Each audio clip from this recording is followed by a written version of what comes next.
तो यार आज के इस वीडियो में हम बेसिक्स ऑफ HTML पढ़ेंगे और अगर मैं बताऊं कि HTML क्या है तो यार HTML में जो H होता है इसका मतलब होता है हाइपर, T का टेक्स्ट और M जो होता है इसका मतलब होता है मार्कअप और L मीन लैंग्वेज। तो इसका मतलब हुआ कि HTML stand for hyper text markup language, ठीक है।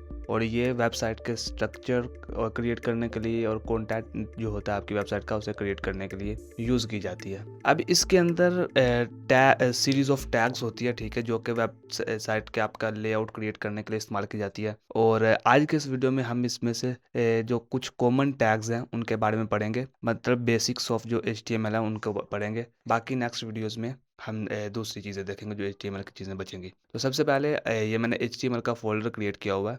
ये फ़ोल्डर किस तरह से क्रिएट करते हैं, किस तरह से ओपन करते हैं, मैं पिछले वीडियो में आपको बता चुका हूँ। अगर आपको नहीं समझ आई तो पिछले वीडियो को आप लास्ट में देख लें, तो उसमें बताया हुआ मैंने। अब ये मैंने यहाँ पर HTML का फ़ोल्डर ओपन किया और इस पे अगर मैं क्लिक करूँ न्यू फाइल पे, एक मैं यहाँ पर एक नई फाइल बना रहा हूँ और यहाँ पर एक मैं फाइल बना रहा हूँ, उससे पहले मैं लिख देता हूँ 1, ठीक है। और 1 क्यों लिख रहा हूँ मैं, ताकि ये एक नोट्स टाइप बन जाए मेरे, जितना भी मैं HTML को पढ़ रहा हूँ। तो इससे फ़ायदा ये होगा कि जब कहीं मुझे किसी चीज़ को रिवाइज़ करना पड़ता है तो मैं आसानी से इसे कर सकता हूँ, किसी चीज़ को रटने की ज़रूरत नहीं रहेगी मुझे। तो यहाँ पर बेसिक लिख के मैंने .html लिख देता हूँ मैं। अभी यार जब भी HTML की फ़ाइल बनानी है ना आपने, तो जो एक्सटेंशन होती है, एक्सटेंशन जिस तरह आपने लिखा .com, .c, .html, तो जब भी HTML की फ़ाइल बनानी है तो .html की एक्सटेंशन से आपने सेव करना है इसे। तो मैं अभी इसे कर रहा हूँ सेव, ठीक है। उसके बाद आपने क्या करना है, यहाँ पर आके इसकी बॉयलर प्लेट लानी है HTML की। और ये किस तरह से लानी है आपने, यहाँ पे आपने एक्सक्लेमेशन मार्क लाना है, ठीक है। और एक्सक्लेमेशन मार्क लाने जब आ गया इधर, ठीक है, उसके बगैर वहाँ पे बगैर कोई बटन दबाए, ठीक है, आपने एंटर प्रेस कर देना है, ठीक है। और एक्सक्लेमेशन मार्क का नहीं, अगर आपको पता है कि किस तरह से आता है आपके इधर, तो आपने क्या करना है, शिफ्ट को होल्ड करके रखना है और जहाँ भी आपको एक्सक्लेमेशन मार्क का साइन शो हो रहा है उसको आपने क्लिक कर देना, तो आपके पास एक्सक्लेमेशन मार्क आ जाएगा, ठीक है। तो ये था हमारे पास सिंपल सा जो बॉयलर प्लेट लाने का तरीका।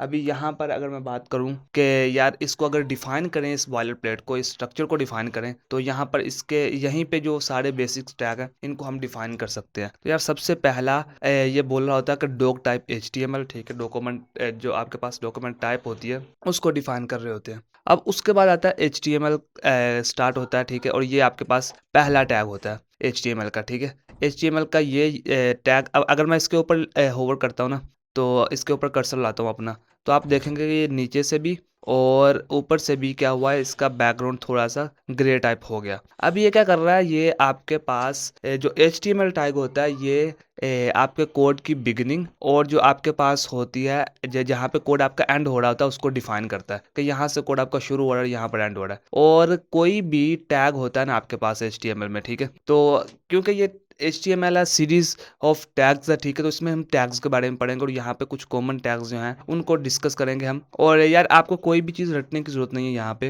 ये सारी की सारी चीज़ें मैं प्रोवाइड कर दूंगा आपको इसी वीडियो के डिस्क्रिप्शन में, ठीक है। और ये मतलब बहुत ही ऐसी कोई लैंग्वेज नहीं है कि जिसको आप जो आपको परेशान करे। तो यहाँ पर अगर मैं HTML की बात करूँ तो HTML यहाँ पे आपके पास जो होता है टैग वो बिगिनिंग और एंड जो होता है आपके HTML के कोड का, उसको डिफाइन करने के लिए इस्तेमाल किया जाता है। और जब भी आप क्लोजिंग टैग लगाएंगे ना यार, तो यहाँ पर आपको क्या करना है, आप यहाँ पर फॉरवर्ड स्लैश लगाते हैं, ठीक है, और बाकी सेम ही टैग रहता है आपका, ठीक है। वहाँ यहाँ पे टैग शुरू करने से पहले आपने फॉरवर्ड स्लैश लगाना होता है। और फॉरवर्ड स्लैश को लगाने का तरीका ये होता है, कंट्रोल को आपने प्रेस करना है, होल्ड करके रखना है और जिस जहाँ भी आपको फॉरवर्ड स्लैश का आइकन नजर आ रहा है आपने प्रेस कर देना उस बटन को, ठीक है। तो ये फॉरवर्ड स्लैश आ जाएगा। अभी यहाँ पर बात ये आती है कि यार अगर ये मेरे पास है, ये टैग है, इसका ओपनिंग टैग भी है और क्लोजिंग टैग भी है, तो यार टैग्स कितनी तरह के होते हैं, टैग्स दो तरह के होते हैं हमारे आपके पास। कुछ होते हैं सिंगल टैग्स और कुछ होते हैं पेयर टैग्स, ठीक है। अब जो पेयर टैग्स होते हैं ना उनके क्लोजिंग टैग भी होते हैं, ओपनिंग टैग्स भी होते हैं। और सिंगल जो टैग होते हैं उनके सिर्फ ओपनिंग टैग होते हैं, क्लोजिंग टैग नहीं होते। यहाँ पर जिस तरह मेरे पास मेटा है, तो मेटा यार इसका ओपनिंग टैग तो है लेकिन क्लोजिंग टैग नहीं है कोई भी, ठीक है। तो ये बहुत ही सिंपल है। तो अब इसका तरीकाकार क्या है कि इसको किस तरह से आपने याद रखना है, तो यार याद रखना है मतलब इससे बस आपने बस अभी ये ज़हन में रखें कि 2 टाइप्स हैं इसकी। एक तो वो जिनके ओपनिंग और क्लोजिंग टैग दोनों दोनों होते हैं और एक वो जिसके सिर्फ ओपनिंग टैग होते हैं, क्लोजिंग टैग नहीं होते, ठीक है? तो यहाँ पर जो एचटीएमएल था हमारा, वो एचटीएमएल क्या करता है, एचटीएमएल डिफाइन करता है कि आपका कोड कहाँ से शुरू हो रहा है, कहाँ पे एंड हो रहा है। अभी उसके बाद जो आता है आपके पास वो है हेड टैग, और हेड टैग यार ये क्या करती है, ये इसके हेड टैग के अंदर जितने भी आपके मेटा टैग्स होते हैं वो आते हैं। मेटा टैग्स मतलब आपका टाइटल हो गया, आपके जो आपका वेब पेज है उसका टाइटल और डिस्क्रिप्शन और जो लिंक्स वगैरह होते हैं ना, वो हेड टैग में रहते हैं। ठीक है, तो हेड टैग का ये काम होता है। अभी यहाँ पर अगर मैं दिखाऊँ आपको, तो इसके अंदर जो पहला टैग है वो है मेटा कैटसेट, ठीक है, UTF-8। अभी ये जो तीनों मेटा के टैग है ना, इनको आपने इग्नोर करना है, इनको भूल ही जाओ कि ये है क्या चीज़, ठीक है? अभी सिर्फ इनको आपने क्या करना है, आपने ये देखना है कि हेड टैग का क्या काम होता है। तो हेड टैग क्या करते हैं, हेड टैग मेटा जो टैग होते हैं उन्हें कंटेन करके रखता है, ठीक है? कंटेन करता है। तो उसके बाद आते हैं टाइटल, हमने डाला इसमें डॉक्यूमेंट, बिल्कुल एक ये प्लेन डॉक्यूमेंट है, तो इसके अंदर टाइटल आ गया इसका डॉक्यूमेंट, ठीक है? तो इस टाइटल को अगर मैं चेंज करूँ और मैं कहूँ माय फर्स्ट वेबसाइट, लेकिन अभी टाइटल को रहने देता हूँ मैं अभी इधर। अभी हम डिस्कस कर लेते हैं टैग्स को। तो यार ये था हमारा हेड टैग्स, और हेड टैग यहाँ पे क्लोज होता है। अभी यहाँ पर आता है मेरे पास बॉडी टैग। तो बॉडी का भी ओपनिंग टैग है और क्लोजिंग टैग दोनों है, तो ये भी पेयर टैग है आपके पास। तो इसकी बात करूँ मैं कि यार बॉडी टैग का क्या काम होता है, तो बॉडी टैग जो होते हैं आपके पास, इसके अंदर पूरा आपकी जो वेबसाइट होती है ना, ठीक है? जितना भी उसका कंटेंट होता है, जो वो इसके अंदर रहता है बॉडी के अंदर, ठीक है? जो विज़िबल होता है, ठीक है? ये आपकी बॉडी के अंदर रहता है। तो ये बॉडी टैग बहुत ही इंपॉर्टेंट है, जो भी आप चीज़ इसमें लिखेंगे वो आपके वेब वेब पेज पर डिस्प्ले होगी, ठीक है? अभी यहाँ पर अगर मैं इसको दोबारा से ओपन करूँ हेड टैग को और बॉडी टैग को यहाँ पे ले आऊँ और इसके अंदर लिखूँ मैं आके हेलो वर्ल्ड, ठीक है? और मैं यहाँ पर हेलो वर्ल्ड लिखूँगा और देखेंगे कि यार ये किस तरह से काम करते हैं हमारे पास। हेलो वर्ल्ड लिख दिया मैंने, और इसको मैं अगर आपने पिछले वीडियो में देखा होगा, इसी तरह सेटअप किया होगा अपना एनवायरनमेंट, तो आपके पास हमने एक एक्सटेंशन इंस्टॉल की थी लाइव सर्वर। अगर आपने नहीं की तो अभी कर लो यार, कोई इशू नहीं है। लाइव सर्वर टाइम क़यामत तक है आपके पास, कोई परेशानी की बात नहीं है। लाइव सर्वर आपने एक्सटेंशन इंस्टॉल कर लेनी है। तो ये आपने एक्सटेंशन इंस्टॉल की होगी तो आपके सामने यहाँ पर गो लाइव का ऑप्शन आएगा। अभी इसका फ़ायदा क्या है यार, मैं वो भी बताता हूँ आपको। अभी सिर्फ आप गो लाइव पे क्लिक कर दो और आपके पास ये आपका जो पहली ज़िंदगी की वेबसाइट है वो क्रिएट हो के आ गई, हेलो वर्ल्ड, ठीक है? तो ये था आपके पास इतना आसान था आपके पास वेबसाइट बनाना, और यार यहाँ पर मैं बोलूँगा कांग्रेचुलेशंस, आपने अपनी ज़िंदगी की पहली वेबसाइट क्रिएट कर ली। और ये वेबसाइट को क्रिएट करना है, इस तरह की वेबसाइट को क्रिएट करना इतना ही सिंपल था, ठीक है? अभी यहाँ पर जो आपका टाइटल होता है ना, वो यहाँ पे शो हो रहा होता है, ठीक है? आप किसी भी वेबसाइट को ओपन करें ना यार, अगर मैं गूगल को ओपन करता हूँ, ठीक है? अभी google.com को मैं अगर ओपन करता हूँ, तो यार यहाँ पर आपके सामने यहाँ पे देखो, आप टाइटल में गूगल आ रहा है, ठीक है? तो ये इस तरह से काम करते हैं यार। अभी आता हूँ मैं डॉक्यूमेंट पे, और डॉक्यूमेंट में आके इसका टाइटल चेंज करूँ, और मैं टाइटल इसका अभी डॉक्यूमेंट की जगह पे माय फर्स्ट वेबसाइट रख दे रहा हूँ यार, ठीक है? माय फर्स्ट वेबसाइट, ठीक है? और इसको अगर मैं सेव करूँ, और यही फ़ायदा मैं बताने वाला हूँ इसका यार। यहाँ पे अगर मैं इसको सेव करता हूँ ना, तो ये देखो आप, अभी मुझे दोबारा ना ही रीलोड करने की ज़रूरत पड़ी, ना ही कुछ और करने की ज़रूरत पड़ी। बस सिर्फ़ मैंने इसको क्या किया, सिर्फ़ सेव किया, और ये मेरे पास इसका जो अब मैंने अपडेट किया है उसके अंदर वो शो हो गई, जो अपडेट मैंने की थी। तो मैंने अभी ये डॉक्यूमेंट से माय फर्स्ट वेबसाइट हो गया है यहाँ पे ये, ठीक है? तो अभी बात ये आती है कि यार अगर ये है, तो उसके बाद और कौन-कौन से इम्पोर्टेंट टैग्स हैं आपके पास? तो यार ये हमने देखा एचटीएमएल, अगर मैं इसे दोबारा बता दूँ आपको बहुत जल्दी से, और एचटीएमएल जो होता है आपके पास आपके कोड की बिगिनिंग एंड एंड को जो होता है डिफाइन करने के लिए यूज़ किया जाता है। उसके बाद हेड टैग होता है, इसके ये आपके पास कंटेन करता है आपके मेटा डाटा को, ठीक है? जो मेटा टैग्स होते हैं उसको, और जो आपके पास बॉडी टैग है उसके अंदर आपकी वेब जो जितना भी वेब पेज के ऊपर आपका कंटेंट शो हो रहा होता है, इसके अंदर लिखेंगे आप, ठीक है? तो ये होता है आपके पास जो मेन कंटेंट होता है वो बॉडी बॉडी टैग में आएगा, ठीक है? अभी यहाँ पर कुछ और इंपॉर्टेंट टैग्स और कॉमन टैग्स हैं, उनको डिस्कस कर लेता हूँ मैं। और यहाँ पर सबसे पहले आता है डिव का टैग, ठीक है? डिव आप इस तरह से, अभी ये वीएस कोड को अगर आप यूज़ कर रहे हो ना यार, तो आपको इस तरह लिखने की जरूरत नहीं। बस आपने क्या करना है, डिव लिखा, ठीक है? और जब तक ये एमिट एब्रिविएशन आ रहा है आपके पास, आपने सिर्फ एंटर पे क्लिक कर देना, तो आपके पास ये कंप्लीट टैग आ जाएगा। लेकिन यहाँ पर अगर आपने अभी किया ना, तो ये न्यू लाइन में चला जाएगा। अभी इसकी वजह क्या है यार, आप क्या करते हो, पूरा एक बार करके ना उसे छोड़ देते हो, स्पेस को या कोई बटन प्रेस कर देते हो, आप बाद में करते हो इसे। ठीक है, तो इस तरह नहीं करना, सिर्फ़ आपने जैसे यहाँ पे हो, तो आपने एंटर पे क्लिक करना, तो ये आ जाएगा। अभी ये डिव टैग का क्या काम होता है यार? डिव टैग भी बहुत ही सिंपल होता है। ये सिर्फ़ ये क्या करता है, ये आपकी वेबसाइट में एक न्यू सेक्शन बनाने के लिए इस्तेमाल किया जाता है। अभी यार सेक्शन क्या होता है, मैं इसको बताऊँ तो यहाँ पर मैं कोई वेबसाइट ओपन करता हूँ और उसके बारे में बताता हूँ आपको कि ये सेक्शन क्या होता है। तो यार देखो ज़रा, कोई भी वेबसाइट होती है ना आपके पास, तो इसको देखने के बाद पहले ख़्याल तो ज़हन में यही आएगा, यार ये देखो कितनी ऑसम वेबसाइट है और एक अपनी वेबसाइट है कि ये देखो कितनी डरावनी लग रही है। तो यार बिल्कुल घबराना नहीं है, हम भी इसी तरह की वेबसाइट बनाएँगे, बल्कि इससे भी अच्छी-अच्छी वेबसाइट्स बनाएँगे। ठीक है? तो इधर देखो आप, अगर आप देखो तो यहाँ पे एक ये सेक्शन है, ठीक है? जिसके अंदर ये इसके अंदर थोड़ी-सी इन्फॉर्मेशन है, नीचे कॉल टू एक्शन बटन है, ठीक है? इसी तरह एक नया सेक्शन आया मेरे पास, ठीक है? और अब इसमें एक नई बात डिस्कस की जा रही है, ठीक है? नई इन्फॉर्मेशन आई है आपके पास। इस तरह अगर मैं नीचे आऊँ, तो आपके पास यहाँ पर एक न्यू सेक्शन आ जाता है, ठीक है? तो ये कोई भी वेबसाइट होती है, उसके अंदर डिफरेंट सेक्शंस होते हैं, जिस तरह आपके घर में डिफरेंट रूम्स होते हैं ना, ठीक है? और यहाँ पर हर एक सेक्शन का क्या होता है, एक स्पेसिफिक पर्पस होता है, जिस तरह आपके घर में डिफरेंट रूम्स होते हैं, उनका स्पेसिफिक पर्पस होता है। तो इस तरह ये सेक्शन काम करता है। तो एक नया सेक्शन या आप बोलो एक नया रूम क्रिएट करने के लिए आपको क्या करना पड़ेगा, एक डिव का टैग लाना पड़ेगा। और डिव क्या, बहुत ही सिंपल इसको तरीका क्या है इसका लाने का, DIV लिखो और एंटर मारो और डिव का टैग आपके पास आ गया, हाज़िर है ये। अभी यहाँ पर अगर मैं इसके अंदर थोड़ा-सा कंटेंट लिख के दिखाऊँ आपको यार। अच्छा, डिव के बाद जो इम्पोर्टेंट टैग आता है ना, वो आता है पी का, पैराग्राफ। ये क्या करता है, पैराग्राफ, इसी के अंदर मैं कंटेंट लिखूँगा। आपको दिखाऊँगा कि यार किस तरह से आता है ये। अभी यहाँ पर आता है मेरे पास पी का टैग, और पी बोलते हैं पैराग्राफ टैग को, ठीक है? पी आपके पास पैराग्राफ। अभी यार आप क्या करोगे, आप लिखने नहीं बैठ जाना, किसी आपने रटने नहीं बैठ जाना। ये सारी चीज़ें मैं आपको प्रोवाइड कर दूँगा, बस अभी इसी को सिर्फ़ देखते जाओ। ये सोर्स कोड भी आपको प्रोवाइड कर दूँगा, और ये सारी चीज़ें मैं अभी जो बोल रहा हूँ ये भी आपको लिख के प्रोवाइड कर दूँगा, ठीक है? अगर आप रटने बैठ जाओगे ना, लिखने बैठ जाओगे, तो आप यकीन जानो कुछ भी नहीं, मतलब ज़्यादा नहीं सीख सकोगे, और या सीख भी लो तो आप बहुत ज़्यादा टाइम लगाओगे इस पे। तो ठीक है, तो आपको टाइम भी नहीं लगाना हमें, और चीज़ों को मुश्किल भी नहीं बनाना, और जल्दी से जल्दी सीखना है। तो इसका तरीका यही है कि आप देखते जाओ, ठीक है? और ना प्रैक्टिस करते जाओ। उसके बाद नोट्स तो मैं आपको दे दूँगा, वो आप सेव कर कर रख लो, ठीक है? जब भी कोई मुश्किल आए, वहाँ पे आकर देख लो, ठीक है? तो प्रॉब्लम कोई नहीं है आपकी ज़िंदगी में, ठीक है? हमारा तो काम ही ज़िंदगी आसान करना है। अभी यहाँ पर पी आता है यार, पी आता है आपके पास पैराग्राफ को लिखने।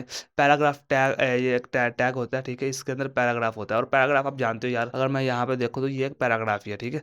ये जो लिखा हुआ है, ये एक पैराग्राफ है। तो इस तरह से अगर आप पैराग्राफ अपनी वेबसाइट में डालना चाहते हो, तो आपको क्या करना पड़ेगा, पी का टैग यूज़ करना पड़ेगा। और यहाँ पे अगर मैं आऊँ और यहाँ पे लिखूँ लोरम 39, ठीक है?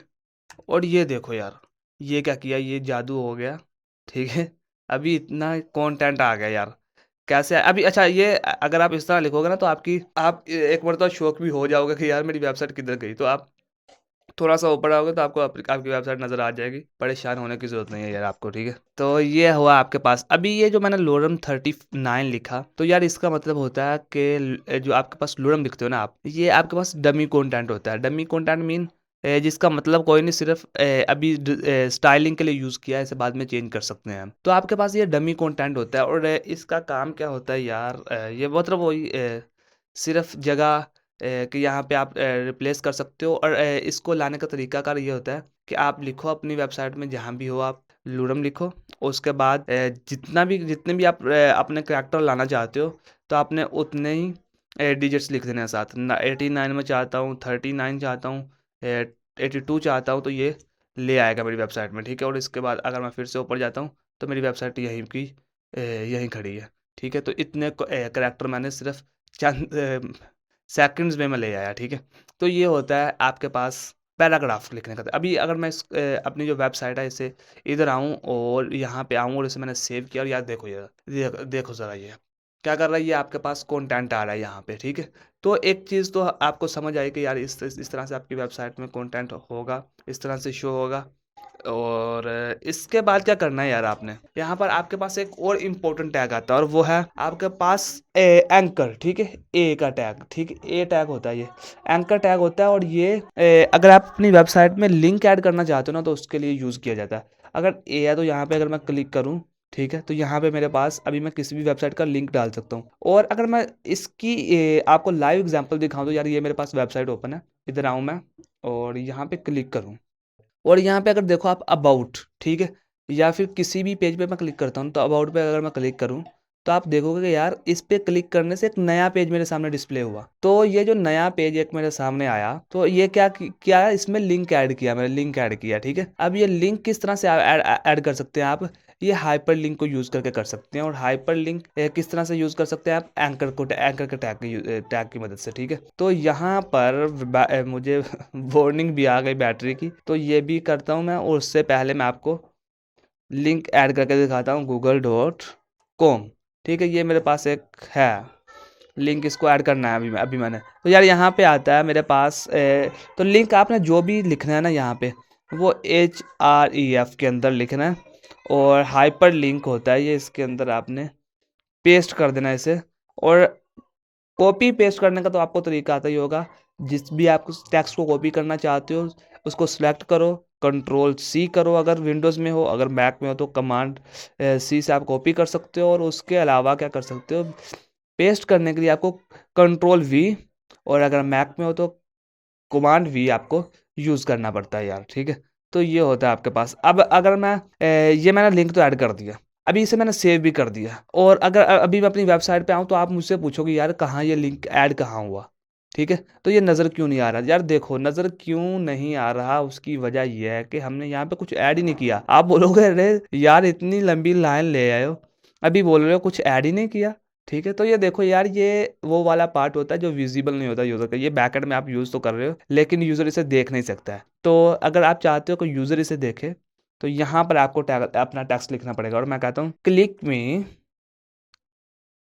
मी आई विल सरप्राइज यू, ठीक है, ठीक है। और ये मैं आपको बस यहाँ पे लिख देता हूँ, सिर्फ क्लिक मी लिख देता हूँ। और क्लिक मी लिखने के बाद यहाँ पे आऊँ मैं, तो यार ये मेरे पास यहाँ पे आ गया। और छोटा सा बटन है ये, तो यहाँ पे अगर मैं क्लिक करूँ तो ये देखो यार मुझे गूगल पे ले आया ये। तो ये मुझे गूगल पे ले आया, ठीक है। तो ये आपके पास आपकी वेबसाइट अभी सिर्फ एक स्टैटिक वेबसाइट ही नहीं रही यार, अभी डायनामिक वेबसाइट बन गई, अभी लिंक भी आ गई उसमें। तो ये देखो आपने अब हमने क्या किया, अपनी पहली वेबसाइट इतनी औसम बना ली यार, ठीक है। तो ये था जो कुछ इंपॉर्टेंट जो आपके पास टैग्स थे, कॉमन टैग्स थे एचटीएमएल में यूज होते हैं, हमने उनको डिस्कस किया। बाकी बहुत ही डिटेल में हम एक एक चीज़ को पढ़ेंगे यार, इसमें आपने बिल्कुल परेशान नहीं होना, ठीक है।